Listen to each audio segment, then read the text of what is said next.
What's up, guys? NepentheZ here, and welcome back to another episode of The Road to Glory. You are gonna laugh. You all called it. I didn't think I was gonna do it until next week, but I went and bought MBAPPE and NEYMAR. That's right, we have gutted the club out completely on stream here. I sold Messi, I sold Ramos, I sold Salah. I tell you why. I was playing all right. You're going to see the gameplay footage in a second, right? I was 4-1 off of yesterday's video. I got to 7-1. I've taken two devastating losses, man. Like, just really heavy input delay and unresponsiveness. Really, really unfortunate losses and just a frustrating game. You know, the game, I'm trying to stay positive with the game, but the game's just getting to me. And as much as I've loved Messi, Salah, but Messi was very good. I went onto my main account because I've got to get 9 wins for the icon token, the icon stops token, and I have Neymar and MBAPPE in that team, and they're just so good, right? So I was sitting there whilst I was playing the game on stream for my main account, saying to the stream, like, guys, man, I can't wait till I can afford like Neymar and MBAPPE on the road to glory, because I think those two as a duo up front will be like really, really good. We had a little feel about how much I needed to get there. I needed about 2.2 to 2.3 million. Selling Messi, Salah, and Ramos didn't quite get me close. But I sold most of everything else. I discarded all of my rare golds. I discarded loads of common golds and sold loads of common golds. I sold all of my Bundesliga and French League 2s and all sorts. And we finally have Neymar and MBAPPE. So we paid 1,047,000 for Neymar with a Hunter, and we paid 1.125 for MBAPPE with the sniper, and I am excited to have these two as my strikers. I'm going to show you the team that we're going to use, but first of all, I want to show you guys what I sold, basically. I've still got some stuff to sell as well, but we sold Messi for 1.455. We actually only took about 7k loss on him after tax. Obviously, we packed Salah from rewards, so now selling him 365. Sergio Ramos, we bought for 163, so we took about an 9k loss on him. De Gea actually bought for like 47,000, so I only lost about 500 coins on him. I bought him. You guys wouldn't have even seen that. And then Jimenez we sold with a Shadow Chem style because he's like 9k, so Shadow Chem style we got bought for 12k. And that leaves us with 7,300, which I actually need to buy another keeper, and I need to go and buy Neto, right? Because I sold Courtois as well, but I accidentally cleared that off. Now let's hope. Can't afford Neto, guys. Is that a bug? I thought Neto was like 4k. He's 10k. Oh, we're going to have to wait until we can afford Neto until some other stuff sells. But this is what the team's at right now. I don't know what I want with the team. I am going to play a game right now anyway. So we've got Alex Telles back in at left back. Eder Militao back in at centre back. PK and Nelson Semedo. We've got obviously MBAPPE and Neymar. Now, if I put Guardiola here, I can get Vasquez on full chem, which is obviously good. MBAPPE full chem, but we don't really have chem there anyway. But who loses out there? Who gains the extra chem point? Eder Militao. He goes down to 8. Once we actually get Neto, Eder Militao will be on 10 chem. So I might do that and get Vasquez on 10 chem. The way I'm going to play, I'm not feeling the 4-4-2. I don't know why. The 4-1-2-1-2 has been good for me since I've been like using it in these games. So I think I'm going to play. Let me go to formations. MBAPPE and Neymar up front, Ozil in at cam, and I might just play Vasquez and Doucouré in my centre midfield roles. It's not ideal right now. It really isn't what I want to be doing. But we have to do what we can do. Get Areola. Is Areola cheap? Yeah, we have to do what we do right now. I will work on building up the rest of the squad again, but I'm hoping, like praying, that MBAPPE and Neymar will just carry me through everything that I need. Wow, Areola's crazy cheap. What is he? 6'5", 95 diving, 89 handling, 90 kicking, 94 reflexes. It's not bad. He's not the greatest keeper, but all keepers are pretty trash, aren't they? I suppose we could use him for the time being. And so, yeah, so what you guys on stream are going to see is you are going to see, first of all, a whole bunch of games from before I have Messi. Before I have what the hell just happened? From before I have MBAPPE and Neymar. And then you're going to start seeing some games from when I have MBAPPE and Neymar today. So I know, I'm not doing this for any other reason, and I'm just trying to find the right balance. And I think having Mbappe and Neymar in the same squad up front together is going to be brilliant. Failing that, I can see this David Soria card isn't even that worse, isn't even that bad compared to Areola. Yeah, failing that, I can actually play 4-4-2. I don't mind playing Vasquez out wide. I just need to give him a better chem style to give him a bit more pace. Still play Neymar up front, and then I'll just have to play Ozil as my left wing, or I could put Giovinco up there, or I could put Martinez up there. His passing is not very good. Giovinco, yeah, no, that's Hulk. Where's Giovinco? See, Giovinco's passing is not too bad. So I could play him up there as out on that left-hand side as well, because his passing is actually decent. And again, with a catalyst on Giovinco, he actually might be brilliant. Do you know what? I will put... I can't put Ozil in there. That's the problem. I would like to put Ozil in the team as well, but I can't get Ozil in there and have Mbappe and Neymar on full chem. And I did want to use Ozil for this weekend league. He's done all right for me. You know what? Catalyst on Ozil. He's only one pace short. We're going to find the right chem style for Vasquez and Ozil, and I might still start with the 4-4-2, because I find the 4-4-2 to be a really effective formation for me. So I'm going to go and do some bits and bobs. I'm going to play a game in 4-4-2. If I don't like it, I'll switch to the 4-1-2-1-2. But yeah, this is going to be the team where we're at for the time being. Ducouré, we're going to have to find a chem style for as well. I'm going to have to find the money to find the chem styles as well, because I'm struggling out here. I haven't got coins now. I haven't got items in the club. My whole team is pretty dead. But that's a squad. Let's get into lots of gameplay, guys. I will be right back. All right, guys, as we get into some of the club action, we've got one of the daily SBCs coming in for you guys. We have got a fair old few comments today in a little bit of time. Josh Bryan says, Nep, I have too many right mids. Nep, I have no intention of selling Salah. Well, that was wrong, wasn't it? Because I sold Salah and I sold Messi, and we bought Neymar and Mbappe.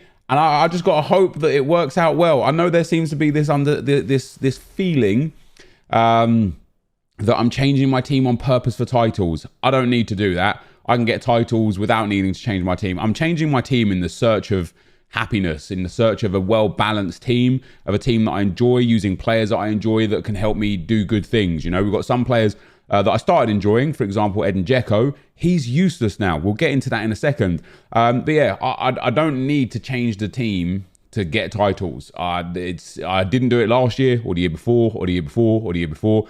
This is just a different world for us right now. You know, we've got the funds and availability to be able to afford all of these top class players. Feels good to be picking them up and trying them out.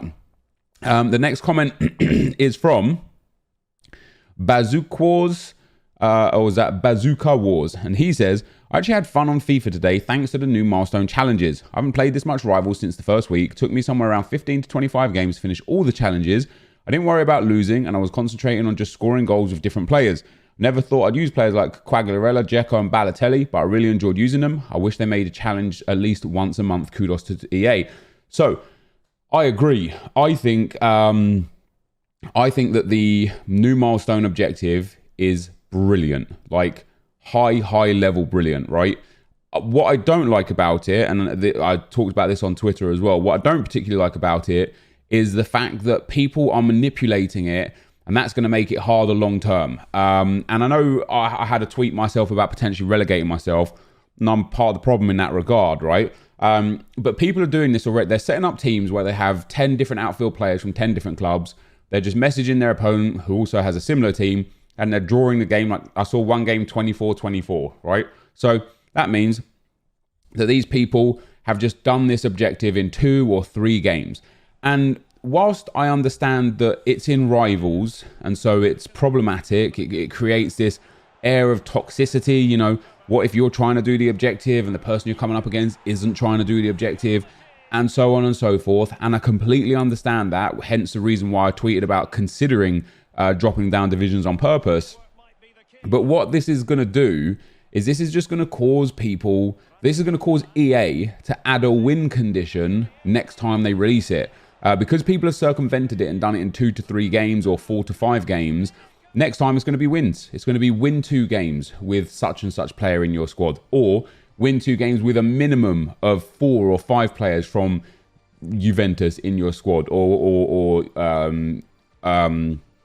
Atalanta, or as Cagliari or whoever it may be, and they're going to make it so much more difficult because we've circumvented it. Now, it's a bit different with the relegating yourself, and we will get around to the bulk of the point in a second, but it's a bit different compared to relegating yourself, because the idea of this objective from EA, and the reason why they keep forcing it and shoehorning it into only rivals, is because what they're trying to do is just funnel people into rivals, right? It's rivals and champs are the two game modes that they're continually pushing people into. Obviously, friendlies are there, but they don't really do much with that. Squad battles is there, but for me, that's already dead. I haven't played any squad battles yet this week. So for Monday, we won't have squad battles rewards video or anything like that. And then obviously, the draft is irrelevant to them, seemingly. Like, they've just done nothing with it again this year. It just hasn't really changed. It's poor. It's really poor, right? So the problem is they're obviously trying to get people playing rivals, right? That's where they want everybody to be playing this game. So when you relegate yourself to complete objectives and then promote yourself up, you're playing more rivals. But when you just go in and circumvent the requirements and get something done as quick as possible so that you don't have to play rivals anymore, EA don't like that. So what they'll do is next time they'll put a win condition on it. Now, as I say, it being in rivals isn't ideal. I don't like the fact this stuff is in rivals, or I don't like the way that EA do it typically anyway. I think that they could do it and put it towards rivals points. You know, we talked about this before. They did in week 2 and week 3 and week 4 gold. There was earn 3,500 rivals points as an objective, which means that they can track your rivals points in that manner. I don't know why they don't do something like use 2 Piemonte or 3 Piemonte Calcio A players and earn 5,000 rivals points, and do that for all the different teams. That way, whether you win, lose or draw, you're working towards the objective. You don't need to score goals. You don't need to win. You can be in Division 1, man. You could be in Division 1. Just put 3 players from that one squad in, and you will eventually complete and accumulate it without having to negatively impact yourself, your squad, or your rating in any way. So I hope that they do that. But I love the Milestone Challenge, and I'm excited for the future of FIFA because of this. This seems to be like the first little step towards it being considerably better. And there was another thing to do with Milestone Challenges as well. So I want to just go and grab this real quick. So Hajir says, hey Nepo, just want to know your thoughts on a new Politano milestone objective, where in the description it says something like save to upgrade later. What do you think we'll have to do to upgrade him? Maybe something like score 50 goals for +1 shooting. Love the work, keep it up. So I don't know if EA have the capabilities to do that. I don't know if they have that opportunity, right? But what they actually said, the specific wording was hold on to the group reward for an additional upgrade opportunity. How do you do that? I don't know. I don't know. Does that also mean that now Zaha, Tolisso and Vasquez have the opportunity to be upgraded? I don't know. Will they work like one-to-watch cards or headliners?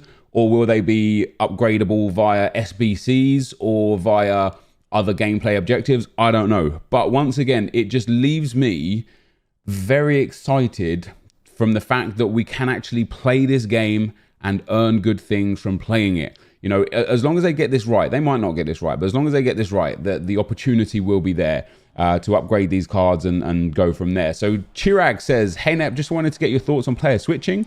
Seems like with the new patch, it has gotten even worse. I sometimes switch the player multiple times and still do not select the desired players. Love the series and keep up the good work. Hilariously, it might be in this game, which I lost. It might be in the next game, which I lost. And all of Friday, even though I played more games than I normally play on a Friday, I played to 10 and 3. I played 13 games. I usually only play 10 on Fridays, right? I played to 13 and 3. On all of the games, I did not have fun. I don't know if the servers were heavy. I don't know if I'm just playing bad.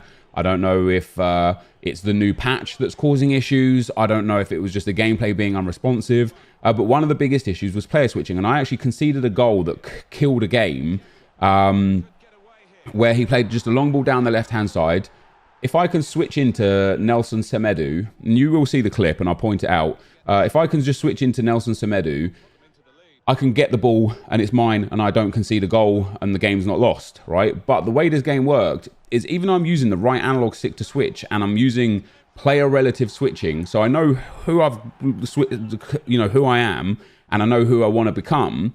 It moved the player up the field, even though I'm using the right analog stick to push down the field, and it switched me wrong 2 times, and then it didn't switch at all, and I'm like, vigorously spamming the right thumbstick to try and get where I want to get to, and it's just not even understanding that I'm trying to player switch, and then boom, I can see the goal. So yeah, player switching has been very, very frustrating, very frustrating, and I think the patch has caused definitely some shooting issues, and there was a comment about that.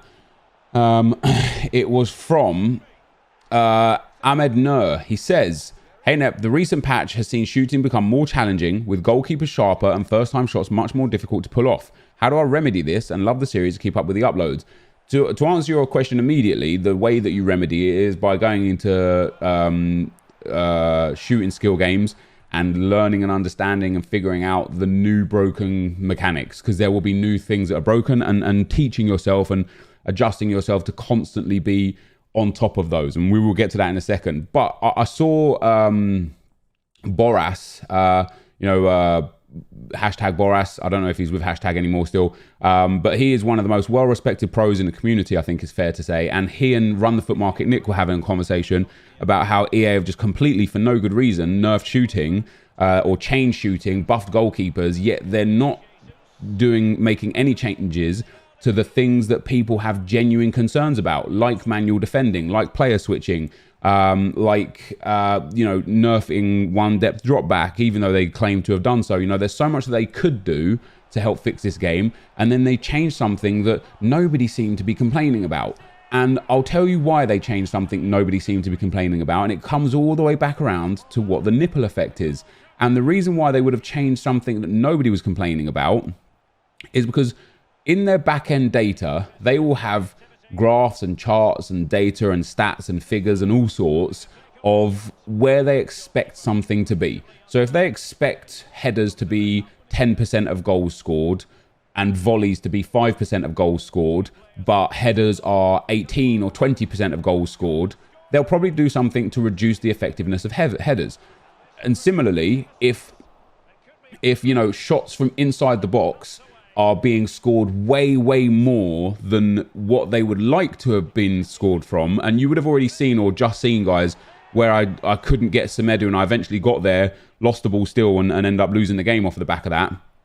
Yeah, but let's say goalkeepers, let's say shots inside the box or shots from the edge of the box are going in more than what they would like. So they will just nerf it, even though no one's complaining about it and people are generally happy with it. They will just nerf it anyway because it's not in line with what they want to the overall to be at.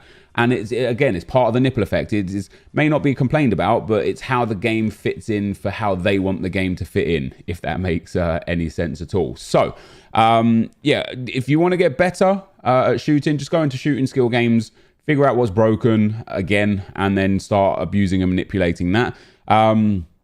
And in terms of like the game and so on and so forth, as I say, I don't know if it's me struggling or if it's the patch that I've not adjusted to. I don't know if it's me using my team that I'm using and I don't really have like super meta players. A few people pointed out that I've got so many left footers on my team. Of course, now we picked up MBAPPE and NEYMAR. That's a bit different. But all in all, after 13 games, I'm 10-3. And once again, typical from me, even from all the way back in FIFA 17. But once again, all 3 games that I've lost, I could win if I'm a better player. I know that sounds silly, but I had chances and I just, some bad fortune, some bad play, some bad gameplay, but a lot of it just bad decision making on my behalf. The amount of goals, once again, that I'm conceding after having possession in my own third is genuinely outrageous. Like, I've got to figure that out. I've got to do better there. And one of the reasons why I feel like I'm not necessarily doing better this year compared to previous years isn't because I don't get the game, because I think I'm starting to get the game a lot better at the moment. It's because of these objectives and stuff, because I spent so much time over the last few weeks playing for Dzeko, playing for Ozil, playing for Ndombele, playing for icon swaps, using teams and players that aren't the meta in a division that isn't good enough to help me learn how the broken gameplay mechanics work. It's having an impact on my long-term FUT Champs results. Yes, we hit Elite a couple weeks ago. We hit 22 wins last week, and at 10-3, I have a chance of Elite again. Maybe I'll get there, maybe I won't. I don't even care if I do or don't. I'd be happy to just finish in gold 1 again because of the rewards. But yeah, it's having a weird impact on me, and I don't know what I prefer. And on that note, we've got one last comment from is that one from Michael? No, I don't know. It was a comment about how, just enjoying the game and how the gameplay now is just so sweaty, and this game is played as a chore and such. And a lot of that comes down to, which I've spoken about before as well, a lot of that comes down to social media glorifying and kind of over exaggerating how important it is to do well. You don't have to do well. You just have to have fun, man. This game is about fun. And I'm part of the problem with that as well, because I show people the best ways to manipulate the system, best ways to make coins, best ways to get wins, and so on and so forth, right? I do my best to show people the best way to go about anything and everything.